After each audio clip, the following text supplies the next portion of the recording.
Professor, depois de 2 anos, retorna ao futebol piauiense, mas eu queria que o senhor falasse primeiro da sua trajetória, depois que saiu do estado do Piauí. Sim, né? Após a saída aqui do Parnaíba, naquela final de 2017, eu fui para o Ceará, no Horizonte, disputei a Fares Lopes lá no Cearense. Após o Cearense, fui para Rio Grande do Norte, onde eu assumi o Santa Cruz no Campeonato Estadual e o Globo na Série C do Campeonato Brasileiro. Depois da Série C, retornei para o Santa Cruz no estadual desse ano que nós terminamos agora, né, 2019.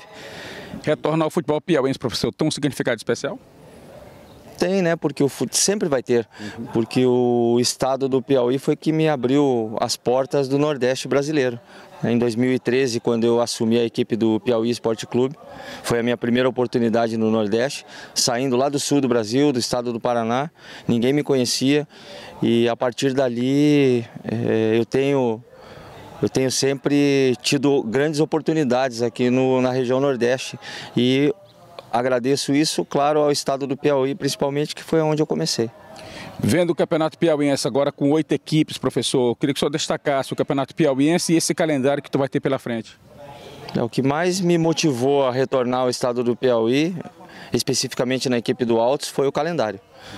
Nós temos, além do Campeonato Estadual, a Copa do Brasil e uma Série D do Brasileiro com um formato diferente do que tem sido nos últimos anos.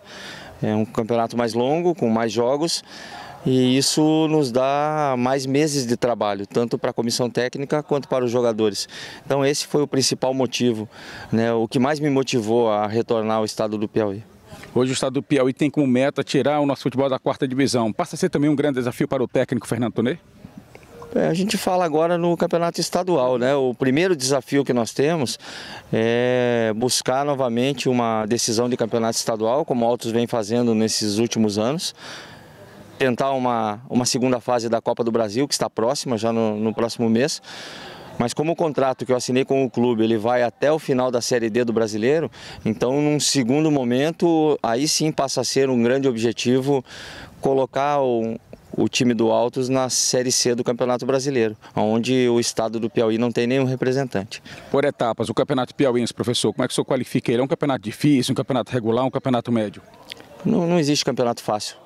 Todos os locais, amigos que eu tenho feito aí ao redor desse país, especificamente agora que eu acabei de tirar a licença A da CBF, conversei com grandes treinadores, eles relatam a mesma coisa. A dificuldade é grande em qualquer região, em qualquer estado.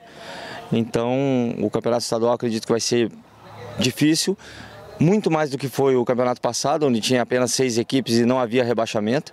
Esse ano já tem, então a pressão vai ser maior para as equipes se reforçarem mais. E o Altos, como uma grande equipe que vem chegando a todo ano, eu classifico a nossa equipe como candidata ao título novamente esse ano.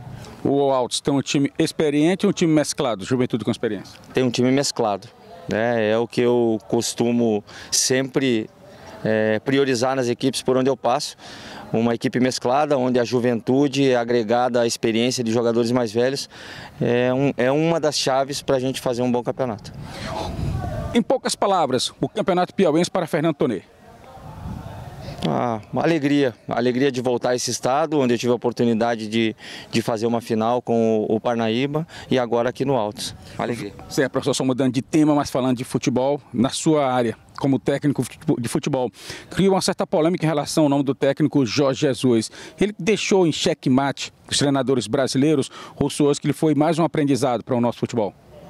Ele fez um trabalho que deu certo no Flamengo, com grandes jogadores. E, claro, nos deixa uma interrogação, né? Nos deixa pensativos a partir do momento em que 2 estrangeiros são campeões e vice-brasileiro.